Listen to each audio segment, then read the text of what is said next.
नमस्कार, डेली 24 भारत देख रहे हैं आप। मैं हूं आपके साथ साहिल धुलिया। बुलेटिन की शुरुआत करेंगे। प्रधानमंत्री नरेंद्र मोदी ने अपने आंध्र प्रदेश के दौरे के दौरान राज्य को बड़ी विकास परियोजनाओं की सौगात दी है। उन्होंने विजयनगरम जिले में बने अत्याधुनिक भोगापुरम अंतर्राष्ट्रीय एयरपोर्ट का उद्घाटन किया और इसके साथ ही लगभग 18,000 करोड़ रुपए की विभिन्न विकास परियोजनाओं का उद्घाटन एवं शिलान्यास भी किया। इस अवसर पर प्रधानमंत्री ने एयरपोर्ट की आधुनिक सुविधाओं का निरीक्षण किया और बाद में रोड शो में भी हिस्सा लिया। प्रधानमंत्री का यह दौरा राज्य में बुनियादी ढांचे, परिवहन, ऊर्जा और औद्योगिक विकास को नई गति देने की दिशा में महत्वपूर्ण माना जा रहा है। तो भोगापुरम में निर्मित अल्लूरी सीताराम राजू अंतर्राष्ट्रीय एयरपोर्ट लगभग 5,000 करोड़ रुपए की लागत से तैयार किया गया है। इस एयरपोर्ट को आधुनिक तकनीक और स्थानीय संस्कृति के अनूठे मेल के साथ विकसित किया गया है।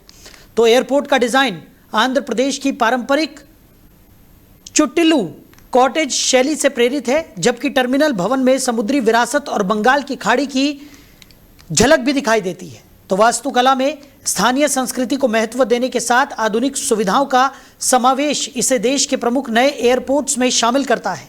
तो एयरपोर्ट के टर्मिनल की छत पर पारंपरिक रंगोली के डिजाइन बनाए गए हैं। वहीं दीवारों पर आंध्र प्रदेश की सांस्कृतिक और प्राकृतिक विरासत को दर्शाने वाली कलाकृतियां सजाई गई हैं। टर्मिनल की संरचना उड़ने वाली मछली, फ्लाइंग फिश, अराकू घाटी की प्राकृतिक सुंदरता और समुद्री जीवन से प्रेरित बताई जा रही है। इसके अलावा एयरपोर्ट परिसर में राज्य के प्रसिद्ध मंदिरों और सांस्कृतिक स्थलों की तस्वीरें भी लगाई गई हैं, जिससे यात्रियों को आंध्र प्रदेश की समृद्ध विरासत की झलक मिल सके। तो प्रधानमंत्री मोदी ने उद्घाटन के बाद एयरपोर्ट परिसर का भ्रमण किया और विभिन्न सुविधाओं की जानकारी भी ली। तो अधिकारियों ने उन्हें यात्री सुविधाओं, सुरक्षा व्यवस्था, डिजिटल सेवाओं और भविष्य की विस्तार योजनाओं से अवगत कराया। यह एयरपोर्ट आने वाले समय में उत्तर आंध्र क्षेत्र के लिए महत्वपूर्ण हवाई संपर्क केंद्र बनने की उम्मीद है। इससे पर्यटन, व्यापार और निवेश को भी नई दिशा मिलने की संभावना है। प्रधानमंत्री के स्वागत के लिए बड़ी संख्या में लोग मौजूद रहे। लगभग 13,500 से अधिक आदिवासी महिलाओं और विद्यार्थियों ने पारंपरिक डिम्सा नृत्य प्रस्तुत कर उनका स्वागत किया। इसके साथ प्रधानमंत्री खुली गाड़ी में रोड शो करते हुए जनसभा स्थल तक पहुंचे, जहां लोगों ने उनका उत्साहपूर्वक स्वागत किया।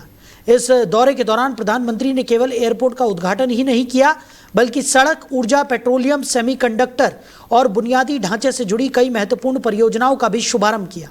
इन परियोजनाओं की कुल लागत लगभग 18,000 करोड़ रुपए बताई गई है।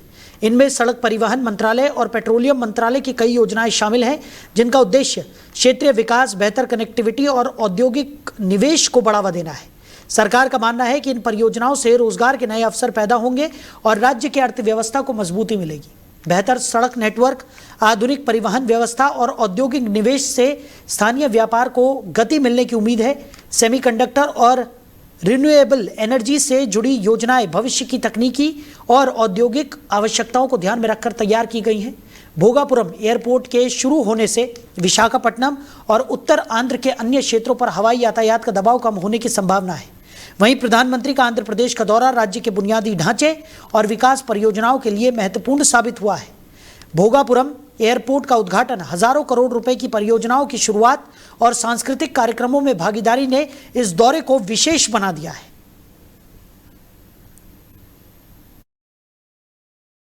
13,000 से ज्यादा आदिवासी बहनों और बेटियों की प्रस्तुति, उनका उत्साह, उनका अनुशासन और आदिवासी संस्कृति का गौरव, यह दृश्य वाकई अद्भुत था। इसमें देश की विविधता की झलक भी थी और पीढ़ी दर पीढ़ी सहेज कर रखी गई जनजातीय विरासत भी थी। मैं इस प्रस्तुति के लिए आप सभी का और विशेष रूप से मेरी आदिवासी बहनों और बेटियों का बहुत बहुत अभिनंदन करता हूं। 13,000। वहीं जंतर मंतर पर 23 जुलाई के प्रदर्शन में पीएम मोदी के खिलाफ अपशब्द बोलने की आरोपी छात्रा ने एक वायरल वीडियो में माफी मांगी है और खुद को 15 साल की बताया है। ये वीडियो पीएम मोदी के उस बयान के बाद सामने आया जिसमें उन्होंने छात्रों को माफ करने की बात कही थी। छात्रा के खिलाफ नोएडा में 0 एफआईआर दर्ज हुई थी, जो अब दिल्ली पुलिस को भेजी जा चुकी है। छात्रा का कहना है कि वो कनॉट प्लेस घूमने के बाद दोस्तों के साथ प्रदर्शन में गई थी और वहां मौजूद लोगों के प्रभाव में आकर उसने ऐसी बातें कही। हालांकि डेली 24 भारत इस वीडियो की सत्यता की स्वतंत्र रूप से पुष्टि नहीं करता है। वीडियो में छात्रा कहती है कि वो उन लोगों के प्रभाव में आ गई थी और उसने जो कुछ भी कहा वो माफ़ी के लायक नहीं था। उसने इसे अपनी पहली और आखिरी गलती बताते हुए पूरे देश से माफ़ी मांगी और कहा कि उसे खुद पर शर्म आ रही है। ये वीडियो पीएम मोदी के उस बयान के कुछ घंटों के बाद सामने आया जिसमें उन्होंने शुक्रवार को इंस्टाग्राम पर कहा था कि उन्होंने प्रदर्शन के दौरान उन्हें गाली देने वाले छात्रों को माफ़ कर दिया है। मोदी ने कहा कि उनके और उनकी दिवंगत मां के खिलाफ इस्तेमाल किए गए अपशब्द उन्हें परेशान करने वाले थे, लेकिन युवाओं को अपनी गलतियों से सीखने का मौका मिलना चाहिए। जुलाई को मैं सीपी गई थी अपने फ्रेंड्स के साथ। फिर वहाँ पे प्रोटेस्ट हो रहा था। मैंने वहाँ पे कोक पी। वहाँ पे ग्रुप्स बने हुए थे बहुत सारे। वो लोग बहुत चीज़ें बोल रहे थे, बहुत गालियाँ दे रहे थे प्रधानमंत्री जी को। उन लोगों के इन्फ्लुएंस में आके कि तुम लोग भी बोलो, तुम लोग भी बोलो, कोई सब बोलो करके मैंने बहुत चीज़ें बोली। मैं भी मात्र 15 साल की हूँ। मैंने जो करा वो माफ़ी के लायक नहीं था। मैंने बहुत गंदी चीज़ें बोली है, बट ये मेरी पहली और आखिरी गलती होगी। इसके बाद मैं ऐसा कुछ नहीं करूँगी और ना ही वो चीज़ मैंने कभी पोस्ट की थी। मैं पूरे देश से माफ़ी मांगती हूँ। मैं इतनी शर्मिंदा हूँ, मैं अपनी नज़र भी नहीं उठा पा रही हूँ। मैं सबसे माफ़ी मांग रही हूँ, मुझे प्लीज़ माफ़ कर दीजिए, प्लीज़। जुलाई को मैं तो इसी खबर पर ज्यादा चर्चा के लिए राजनीतिक विश्लेषक नवीन दुबे जी हमारे साथ जुड़ गए। नवीन जी, बहुत स्वागत है आपका। धन्यवाद साहिल जी। नवीन जी, प्रधानमंत्री नरेंद्र मोदी की तरफ से एक वीडियो जारी किया गया जिसमें उन्होंने साफ तौर पर यह कहा कि उन्होंने उन तमाम छात्रों को माफ कर दिया है जो जंतर मंतर पर प्रदर्शन के दौरान उनके खिलाफ अभद्र भाषा का इस्तेमाल कर रहे थे या अपशब्द कह रहे थे। अब उसी बीच कुछ वीडियोस सोशल मीडिया पर लगातार वायरल हो रहे हैं जिसमें नवीन जी जो छात्र हैं वो अपनी सफाई पेश करते हुए नजर आ रहे हैं। इसी बीच एक सबसे ज्यादा वायरल जो वीडियो हुआ है उसमें एक 15 साल की छात्रा है जो कहती हुई नजर आ रही है कि उसने जो कुछ भी कहा वो इन्फ्लुएंस होने के बाद उसने इस तरीके के शब्दों का इस्तेमाल किया। कैसे देख रहे हैं आप? नहीं, देखिए ऐसा है, 15-16 साल के बच्चे किशोरावस्था में होते हैं और वो जैसे वातावरण को देखते हैं, वो आंदोलन के अंदर जो आक्रोश उन्होंने देखा, हाँ। तो निश्चित तौर पर उन पर शब्दों का चयन करने में गलतियां हुई। गाली गलौज देखिए किसी भी सूरत में जस्टिफाई नहीं किया जा सकता। आप किसी देश के प्रधानमंत्री को गाली दे रहे हैं या देश के किसी भी बड़े बुजुर्ग को भी आप गाली दे रहे हैं तो वो हमारे संस्कारों के विपरीत उसकी किसी भी सूरत में सराहना नहीं की जा सकती है, समर्थन नहीं किया जा सकती है। तो हुआ एक मामला। दूसरी बात यह है कि क्या प्रधानमंत्री जी इस देश के युवाओं से माफी मांगेंगे? उनको माफी मांगनी चाहिए ना कि आपकी हठधर्मिता, आपकी जिद, आपका घमंड, आपका दम्भ, आखिर क्यों इतना लंबा समय लगा आपको धर्मेंद्र प्रधान को हटाने में? आप पहले हटा सकते थे। आप मंत्री का रिसफल कर देते, किसी और डिपार्टमेंट को उनको दे देते, किसी और को लाके यहाँ बैठा देते। आपने इतना समय क्यों लिया? प्रश्न इस बात का है। आपकी अपनी कैबिनेट है, आपका अपना डिसीजन होना था। आपको मालूम था कि पेपर लगातार 3 बार लीक हो चुका है नीट का, फिर भी आप इस मद में बैठे हुए कि नहीं, आप जो चाहेंगे वो करेंगे देश में और कोई बोलेगा नहीं। युवाओं का आक्रोश जो उबल कर आया है, इसने एक नई परंपरा को अब जन्म दे दिया है। अब सरकारों के लिए आसान नहीं होगा अपनी मनमानी करना, हठधर्मिता करना, या जिसको चाहेंगे उसको मंत्री बना देंगे। युवाओं के भविष्य से खिलवाड़ होता है तो होता रहे, ये चलने वाला नहीं है। मैं समझता हूं कि सरकार को भी संजीदा होने की जरूरत है। बच्चों ने बड़प्पन दिखाया है, माफी मांग ली। उस छोटी बच्ची ने 15 साल की ने बड़प्पन दिखाया, माफी मांग ली। लेकिन मेरा सवाल अभी भी यही है कि इस देश के जिम्मेदार प्रधानमंत्री जी, बहुत बड़ी जिम्मेदारी है उनके कंधों पर, वो कब माफी मांगेंगे इन बच्चों से? क्योंकि उन्होंने डिसीजन लेने में बहुत विलंब किया है। तमाम बच्चों 20-21 बच्चों की जान चली गई है, उस परिवारों से कब माफी मांगेंगे प्रधानमंत्री जी? बड़ा सवाल इस बात का है। ठीक है नवीन जी, आप बने रहिए। हमारे मैनेजिंग एडिटर रमेश ठाकुर जी भी हमारे साथ जुड़ गए हैं।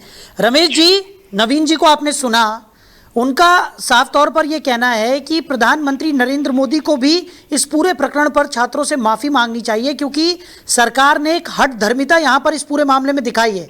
लेकिन एक सवाल जो और खड़ा हो रहा है इस तरीके की वीडियोस के सामने आने के बाद कि हमारे देश के जो भविष्य हैं, यानी आने वाले समय में यही छात्र जो हैं वो हमारे देश का भविष्य निर्माण करेंगे, और ऐसे में किस तरीके की भाषा का इस्तेमाल वो करते हुए नजर आ रहे हैं, क्या ये जस्टिफाई है? नहीं, देखिए, जस्टिफाई तो नहीं है।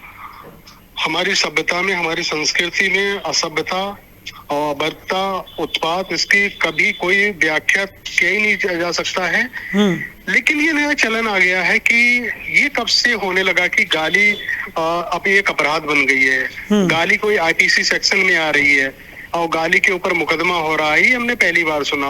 नरेंद्र मोदी जी को मैं सुन रहा था, उन्होंने बिल्कुल सही कहा, प्रधानमंत्री कब माफी मांगेंगे, क्योंकि उनके सामने माफी मांगने के कई सारे जरिए हैं। इस बच्चों की आत्महत्या, 37 दिन का आंदोलन, और उसमें भूख हड़ताल वांचुक साहब की, इसमें बहुत कुछ हुआ।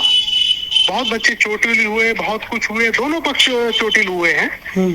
तो उनके लिए माफी कब मांगे जाएगा, एक सवाल। दूसरा सवाल जो ये है, मानवता के नाते एक 14-15 साल के बच्चे से आप क्या उम्मीद कर सकते हो? के अंदर कुछ मुंह से निकल गया, उसका रूठना, उनका इस तरीके से होना जायज है। वो कहते हैं ना, 14 साल तक के तो भगवान भी माफ कर देता है। 14 साल तक के अगर कोई बच्चा अगर कोई गाली दे रहा है या कोई उत्पात या किसी तरीके से कुछ भी कर रहा है, तो भगवान भी उनको माफ कर देता है। और यहाँ 15 साल की बच्ची के लिए पूरा IT सेल लग गया, पुलिस लगी हुई है और उनके बीजेपी के कार्यकर्ता लगे हुए हैं। सब लोगों ने इस बच्ची को आखिरकार खोज के निकाल लिया है और नोएडा में उनके FIR हो गई। कृतिका सिंह कोई एडवोकेट हैं सुप्रीम कोर्ट में, उनकी तहरीर पे ये मुकदमा दर्ज हुआ है। अब ये कहानी यही नहीं खत्म होती है। उस बच्ची के परिवार से, उस बच्ची से पूछो 24 घंटे में उनके परिवार के उन लोगों के साथ में क्या कुछ नहीं हुआ है, किस गर्त की, किस नर्क की वो जीवन जी रहे हैं। ये समझ लो वो जिंदा हैं, उनके अंदर सांसें बची हुई हैं, नहीं तो हर तरीके से उनको शारीरिक मानसिक उनको प्रताड़ना दी जा रही है। बच्ची की बॉडी लैंग्वेज आपने देखी है? अगर इसका वीडियो अगर आपने सही से देखा होगा, बच्ची ने एक बार भी मुंह नहीं उठाया ऊपर, एक बार भी। हाँ, और बार बार वो अपने वीडियो में खुद को शर्मसार भी महसूस करती हुई नजर आ रही है और लगातार वो ये कह रही है कि उससे गलती यहाँ पर हुई है। लेकिन जिस तरीके से आप कह रहे हैं रमेश जी, प्रधानमंत्री नरेंद्र मोदी की तरफ से भी एक वीडियो जारी हुआ गया था और वो इस बच्ची के वीडियो आने से पहले का है। तो भारतीय जनता पार्टी की तरफ से तो यही कहा जा रहा है कि प्रधानमंत्री ने बड़ा दिल रखकर सभी बच्चों को माफ़ यहाँ पर कर दिया है। उन्होंने तो साफ तौर पर कहा है कि बच्चों को अपनी गलतियों से सीखना चाहिए और यही वजह है कि मैं सभी को माफ करता हूं। उसके बाद इस तरीके की FIR और इस तरीके की कार्रवाई क्यों? मैं उसी पे आ रहा था। अगर प्रधानमंत्री जी ने वीडियो जारी करके, जो चलन में आगे पांचवा इनका वीडियो है इंस्टाग्राम पे, ठीक है, उन्होंने अपना बड़प्पन दिखाया है, ये स्वीकार्य है। उन्होंने बड़े होने के नाते ये कहा, यहाँ तक तो ठीक है। लेकिन ये डबल स्टैंडर्ड क्यों? एक तरफ आप माफी कर रहे हो, दूसरी तरफ पूरे देश में बच्चों के खिलाफ ताबड़तोड़ मुकदमे किए जा रहे हैं। और एक चीज इसमें और ऐड कर दूं, इसमें कल एक मुकदमा और हुआ है। भारत में फेसबुक और इंस्टाग्राम के जो हेड है अरुण श्रीवास्तव जी के ऊपर मुकदमा करा गया है। इस देश पे करा गया है कि अगर बच्चों ने या किसी ने अगर जो रील अपलोड करी है फेसबुक पे, इंस्टा पे, तो तुमने उसको जारी क्यों करा? तो बताइए, कोई लॉजिक है इस बात का? क्या मेटा एक वीडियो एक लिए जांच करेगा क्या? भाई कोई आतंकवादी तो है नहीं वो AK-47 चला रहे हो। अभी व्यक्ति की आजादी में गाली गलौच, आप सब्जी लेने चले जाओ, 1 घंटे के बाजार में अगर आपको कोई दुकानदार ऐसा ना मिले जो आप पे नाराज ना हो, कई बार तो गाली गलौच भी कर देते हैं, तो आप सब पे मुकदमा करते रहोगे क्या? ठीक है, ये सब चीजें हैं। जब आप देखोगे ना, दोनों तरफ से अगर पलड़ा को तोलोगे, तो मुझे लगता है प्रधानमंत्री और सरकारी पक्ष से बहुत ज्यादा कमजोर दिखाई देगा। ठीक है, नवीन जी, एक आखिरी सवाल आपसे। जैसा कि अभी रमेश जी ने भी कहा कि एक तरफ प्रधानमंत्री नरेंद्र मोदी ने एक वीडियो जारी किया जिसमें उन्होंने साफ तौर पर यह कह दिया कि वो सभी बच्चों को माफ कर रहे हैं, उन्हें बच्चों को जो भी उन्होंने गलतियां की है उनसे सीखने का अवसर यहाँ पर जरूर देना चाहिए। लेकिन दूसरी तरफ FIR दर्ज हो रही है, लीगल नोटिस भेजे जा रहे हैं, बच्चों को चिन्हित किया जा रहा है, उन्हें ह्यूमिलिएट किया जा रहा है, ऐसी भी खबरें निकलकर सामने आई हैं। हालांकि कोई आधिकारिक बयान यहाँ पर नहीं आया है, लेकिन उसके बावजूद भी कई जगहों पर सोशल मीडिया में इस तरीके की चीजें निकलकर सामने आ रही हैं। तौर पर साहिल जी देखिए, ऐसा सरकार ये चाहती है कि हम इतना दमन कर दें बच्चों का जो नजीर बन जाए, तो दोबारा कोई भी युवा अपनी बात कहने के लिए जंतर पंतर पर नहीं आ सके, कहीं और नहीं आ सके, वो अपनी बात नहीं कह सके, वो डरने लगे कि अगर हम ऐसा कुछ लिखेंगे, अपनी बात रखेंगे, आक्रोश में रखेंगे, तो निश्चित तौर पर सरकार मुकदमा दर्ज करा देगी। और ये नई प्रणाली जो अंग्रेजों के समय में हुआ करती थी भारतीयों के दमन की, वही स्ट्रेटेजी भारतीय जनता पार्टी अपना रही है। पहली बात। एक और चीज आप देखिए, प्रधानमंत्री या बाकी प्रशासन जिस तरीके से गाली गलौज पर एफआईआर करा रहा है, इसी देश के अंदर ओटीटी के ऊपर तमाम सीरीज चल रही हैं। उन सीरीज के अंदर खुलेआम गालियां बकी जा रही हैं, खुलेआम गालियां, चाहे कोई पुलिस अधिकारी की भूमिका में बक रहा हो, या कोई एक गुंडे की भूमिका में बक रहा हो, या किसी अन्य रूप में बक रहा हो, उन पर कौन सी पाबंदी? बच्चे जो देखेंगे वही तो सीखेंगे। बिल्कुल। कौन सी पाबंदी? कौन सा सेंसर बोर्ड है जो कंट्रोल कर रहा है? तब सरकार क्यों नहीं मुकदमा दर्ज करा रही है ऐसे प्रोड्यूसरों के ऊपर?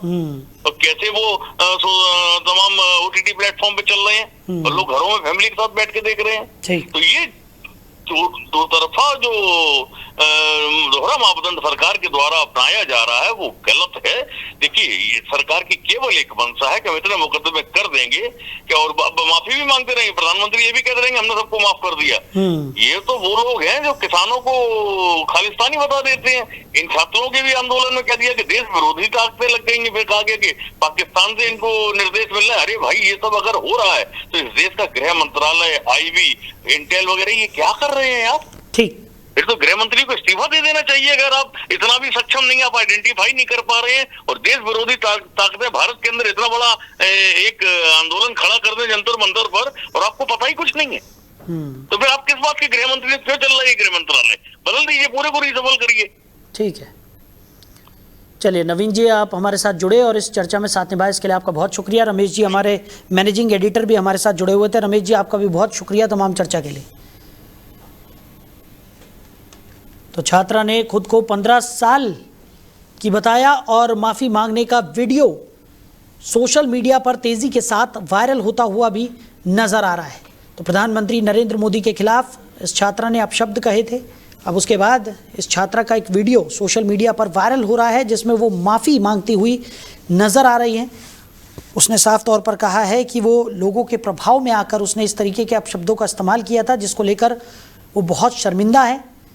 वहीं प्रधानमंत्री नरेंद्र मोदी ने भी एक वीडियो जारी किया था जिसमें उन्होंने सभी छात्रों को माफ़ करने की बात कही थी। उन्होंने कहा था कि जिन छात्रों ने मुझे अपशब्द कहे, मेरे खिलाफ गालियां दी, उन सभी को मैं माफ़ करता हूं, क्योंकि छात्रों को अपनी गलतियों से सीखने का एक अवसर ज़रूर मिलना चाहिए।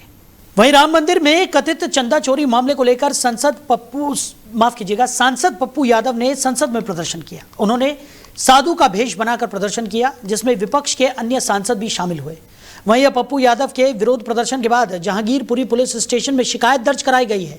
शिकायतकर्ता सूर्य मैथिल की तरफ से दर्ज कराई गई है। इस शिकायत में पप्पू यादव पर विरोध प्रदर्शन के दौरान धार्मिक भावनाओं को ठेस पहुंचाने का आरोप लगाया गया है। शिकायतकर्ता ने यह भी आरोप लगाया कि इस प्रदर्शन को विपक्षी इंडी गठबंधन के कई नेताओं का समर्थन प्राप्त था। इस मामले को लेकर सूर्य मैथिल ने आरोप लगाया कि पप्पू यादव ने संसद के बाहर अपने प्रदर्शन के दौरान धार्मिक प्रतीकों का अपमान किया। मैथिल ने कहा कि पप्पू यादव ने जिस तरह से भगवा का अपमान किया और संसद के बाहर जो ड्रामा किया, उसे राहुल गांधी, डिंपल यादव, अवधेश कुमार और इंडी गठबंधन के अन्य सांसदों का समर्थन मिला। इसमें पप्पू यादव ने भगवान रामलला विराजमान की तस्वीर तक अपने पैरों के नीचे रख दी। इससे सनातनियों की भावनाएं आहत हुई हैं। उन्होंने आगे कहा कि इसके खिलाफ मैंने जहांगीरपुरी पुलिस स्टेशन में शिकायत दर्ज कराई है। मैं गृह मंत्री Amit Shah, Delhi police commissioner, DCP north west, ACP Jahangirpuri और एसएचओ जहांगीरपुरी से मांग करता हूं कि धार्मिक भावनाओं को ठेस पहुंचाने के लिए उन सभी के खिलाफ तुरंत कानूनी कार्रवाई की जाए। बता दें कि शुक्रवार 31 जुलाई को संसद परिसर में विरोध का एक नजारा देखने को मिला था। विपक्षी सांसदों ने कई मुद्दों पर केंद्र सरकार को घेरने के लिए नुक्कड़ नाटक का सहारा लिया, जिसमें राम मंदिर चंदे में कथित चोरी का मामला मुख्य मुद्दा रहा। विपक्ष ने केंद्रीय गृह मंत्री अमित शाह से जवाबदेही की भी मांग की और उनसे संसद की कार्रवाई में शामिल होने और विरोध कर रहे छात्रों के खिलाफ हाल ही में हुई पुलिस कार्रवाई पर जवाब देने को कहा। इस प्रदर्शन के दौरान पूर्णिया के सांसद पप्पू यादव भगवा कपड़े पहने हुए सामने आए। वो मंदिर के पुजारी का रूप धरे हुए थे जो भक्तों से चढ़ावा इकट्ठा कर रहा था। उनके हाथ में अयोध्या के भगवान राम की तस्वीर भी थी। वहीं E20 पेट्रोल नीति के खिलाफ प्रदर्शन और भूख हड़ताल शुरू करने से पहले ही तहसीन पूनावाला को दिल्ली पुलिस ने घर में नजरबंद कर दिया। पूनावाला ने खुद वीडियो जारी कर यह दावा किया कि पुलिस उनके घर के बाहर मौजूद है और उन्हें बाहर नहीं निकलने दिया जा रहा। उन्होंने केंद्रीय परिवहन मंत्री नितिन गडकरी और एथेनॉल मिश्रित ईंधन के खिलाफ लंबे समय से मुहिम छेड़ रखी है। शनिवार को जारी वीडियो में पूनावाला ने आरोप लगाया कि उनके घर पर महिला पुलिसकर्मियों समेत भारी संख्या में पुलिस बल तैनात कर दिया गया। पूनावाला ने पोस्ट कर कहा कि पूरी दिल्ली पुलिस की टुकड़ी उन्हें घर में नजरबंद करने आई है और कहा कि गडकरी एथेनॉल को लेकर डरे हुए हैं। एक अन्य वीडियो में पूनावाला एक पुलिस अधिकारी से सवाल कर रहे हैं कि बिना किसी कागजात के उन्हें कैसे रोका जा सकता है। उन्होंने कहा कि आज़ादी के 15 दिन पहले उन्हें बिना किसी दस्तावेज की हिरासत में लिया जा रहा था। जवाब में पुलिस अधिकारी ने कहा कि उनका प्रदर्शन कानून व्यवस्था बिगाड़ सकता है, इसलिए उन्हें सहयोग करना चाहिए। शुक्रवार को पूनावाला ने ऐलान किया था कि वो अकेले गांधी स्मृति तक पैदल मार्च करेंगे, वहां मौन प्रदर्शन करेंगे और उसके बाद भूख हड़ताल शुरू करेंगे। ये फैसला तब आया जब 31 जुलाई को संसद तक उनकी प्रस्तावित गाड़ी मार्च की अनुमति नहीं दी गई। गौरतलब है कि परीक्षा पेपर लीक मामले को लेकर कॉकरोच जनता पार्टी के महीने भर चले प्रदर्शन के बाद शिक्षा मंत्री धर्मेंद्र प्रधान को इस्तीफा देना पड़ा था। अब पूनावाला जनता के इसी गुस्से को E20 पेट्रोल के मुद्दे से जोड़ने की कोशिश कर रहे हैं। पूनावाला और उनकी टीम भारत की मुख्य मांग है कि शुद्ध पेट्रोल E5 और E10 ईंधन भी उपलब्ध रहे ताकि वाहन मालिकों के पास विकल्प हो। पूनावाला ने 5 जुलाई को इस मुद्दे पर पहला जमीनी प्रदर्शन किया था। इसके बाद 31 जुलाई को प्रस्तावित गाड़ी मार्च को दिल्ली टैक्सी और ट्रांसपोर्ट ओनर्स एसोसिएशन का भी समर्थन मिला था, लेकिन 20 जुलाई की हिंसा दोहराए जाने की आशंका के चलते अनुमति नहीं मिली और मार्च को रद्द करना पड़ा। खबर पर ज्यादा चर्चा के लिए पॉलिटिकल एक्सपर्ट हमारे साथ जुड़ गए हैं अमित तिवारी जी। अमित जी, बहुत स्वागत है आपका। नमस्कार सभी दर्शकों को। अमित जी, E20 पेट्रोल नीति के विरोध में लगातार कई जो राजनेता हैं वो अपनी आवाज बुलंद करते हुए नजर आ रहे हैं, लेकिन तहसीन पूनावाला की बात करें तो कई दिनों से उन्होंने एक मुहिम सी छेड़ रखी है और अब उन्होंने ये दावा किया है कि वो इसके खिलाफ भूख हड़ताल करते हैं, उससे पहले ही उन्हें नजरबंद कर दिया गया है। कैसे देख रहे हैं आप इस पूरे प्रकरण को? देखिए, भारत में एक सिस्टम डेवलप हो गया है कि कोई भी काम हो जिससे जनता का भला हो, उसके लिए अपोजिशन जो है भूख हड़ताल करेगा या फिर उसको डिस्ट्रॉय करने की कोशिश करेगा। मतलब ये मेरे देश का हार्ड अर्न मनी किसी और कंट्री में चला जाए वो मंजूर है, लेकिन मेरे देश के किसानों का कोई फायदा हो जाए ये लोगों को पसंद नहीं है। इसीलिए इस देश में प्रॉब्लम ये है कि हमें वो जो गुलामी की मानसिकता बनी हुई है उसका ये जीता जागता उदाहरण है कि कांग्रेस पार्टी जो है वो स्लेव मेंटालिटी के नाते पूरे तरीके से भारत का बेड़ा गर्क करने पे लगी हुई है। E20 हो या इथेनॉल का आयल हो, मैं थाईलैंड से हूँ, वहां 93 से ये चीजें चल रही हैं। मैंने तो आज तक नहीं देखा किसी भी गाड़ी में कोई प्रॉब्लम हुई हो। 2 घटनाएं हुई हैं, 2 घटनाओं में जांच का आदेश दिया गया। उसके बाद से एक बार देखिए किसी ने ये क्लेम नहीं किया कि हमारे देश में E20 से कोई प्रॉब्लम शुरू हो गई है। तो ये एक सोची समझी रणनीति है। भारत में हर उस काम को जिससे जनता का भला होता है, उसको फॉरेन फंडिंग कहिए या लोगों का अपना निजी स्वार्थ कहिए, उसमें लोगों को उकसाया जाता है और भारत का नुकसान कराया जाता है। तो ये सारे लोग एंटी नेशनल है और इन लोगों की बात पे ध्यान देने की जरूरत नहीं। लेकिन मुझे लगता है कि पूनावाला जी का कोई काम चल नहीं रहा था। वो किसी पॉडकास्ट में बोल दिए थे कि भैया देखो ऐसे नहीं ऐसे होता है, तो कांग्रेस पार्टी में अपना अस्तित्व बचाए रखने के लिए वो स्टैंड कर रहे हैं और कुछ नहीं है। लेकिन अगर बात की जाए अमित जी, क्योंकि आज की बात नहीं है, लंबे समय से हम देख रहे हैं कि तहसीन पूनावाला जो हैं वो विकल्पों की मांग कर रहे हैं। उनका कहना है कि E5 E10 पेट्रोल भी यहाँ पर होना चाहिए और बिना इथेनॉल वाले पेट्रोल का विकल्प भी यहाँ पर जो ग्राहक हैं उन्हें मिलना चाहिए। अगर किसी को अपनी गाड़ी में E20 पेट्रोल डलवाना है तो वो डलवाएं और जिसको नहीं डलवाना है उनके पास अलग विकल्प भी हो। इसमें किस बात की दिक्कत है और इस तरीके से उन्हें नजरबंद आखिर क्यों किया जा रहा है, उनका ये सवाल है। देखिए, ऐसा है कि भारत में ऑलरेडी प्रीमियम पेट्रोल बिकता है। आप किसी पेट्रोल पंप पे चले जाइए, आपको प्रीमियम के नाम पे 8 रुपए का चूना लगाया जाता है। प्रीमियम डीजल अवेलेबल है, प्रीमियम पेट्रोल अवेलेबल है, आप जाके देखिए हर जगह अवेलेबल है। तो उसमें ये डिमांड करने का सवाल ही नहीं है। गवर्नमेंट तो ये कहा नहीं कि हम जो पेट्रोल है वो बंद कर देंगे। एक बात बताइए, जो गाड़ियां 2008 की हैं या 20 साल पुरानी गाड़ियां चल रही है लोकल सिटी में, उसमें तो इथेनॉल का काम ही नहीं आने वाला है। उसके लिए तो कम से कम आपको BS5 या BS4 चाहिए। तो देखिए ये केवल पब्लिक स्टंट है और ये देश की जनता की गाड़ी कमाई का पैसा विदेश चला जाए और उससे हमारे देश में टेरर फंडिंग हो वो मंजूर है, लेकिन मेरे देश का पैसा किसानों के पास चला जाए ये हमारे देश के अपोजिशन को मौजूद नहीं, मंजूर नहीं है। चलिए अमित जी हमारे साथ जुड़ने के लिए, इस तमाम चर्चा के लिए आपका बहुत शुक्रिया। तो E20 पेट्रोल नीति को लेकर तहसीन पुणेवाला ने लगातार एक मुहिम छेड़ी हुई है और इसी बीच इनका एक बड़ा दावा भी सामने आया। उन्होंने साफ तौर पर कहा कि उनके भूख हड़ताल से पहले ही उन्हें नज़रबंद कर दिया गया है, बिना दस्तावेज़ों के उन्हें इस तरीके से नज़रबंद किया गया है, जिसको लेकर उन्होंने सवाल खड़े किए हैं। वहीं राजधानी दिल्ली में नशीले पदार्थों की तस्करी के खिलाफ पुलिस ने बड़ी कार्रवाई की है। दिल्ली पुलिस की रेलवे यूनिट ने 2 नाइजीरियाई महिलाओं को गिरफ्तार किया है। पुलिस के मुताबिक दोनों महिलाओं के पास से भारी मात्रा में कोकीन बरामद की गई। इस कार्रवाई के बाद पुलिस अब ये पता लगाने में जुटी है कि ये नशीला पदार्थ कहां से लाया गया था और इसके पीछे कौन कौन लोग जुड़े हुए हैं। बताया जा रहा है कि दिल्ली पुलिस रेलवे यूनिट को ड्रग्स तस्करी से जुड़े अहम जानकारी मिली थी। सूचना के आधार पर पुलिस ने जांच शुरू की और संदिग्ध गतिविधियों पर नजर रखी। इस दौरान 2 विदेशी महिलाओं को रोका गया। पूछताछ और तलाशी के बाद उनके पास से कोकीन बरामद हुई। पुलिस ने तुरंत कार्रवाई करते हुए दोनों को गिरफ्तार कर लिया और बरामद नशीले पदार्थ को जब्त कर लिया। पुलिस के मुताबिक बरामद की गई कोकीन काफी शुद्ध बताई जा रही है, जिसकी जांच की जा रही है। हालांकि अभी तक इसकी कुल मात्रा और कीमत को लेकर जानकारी सामने नहीं आई है।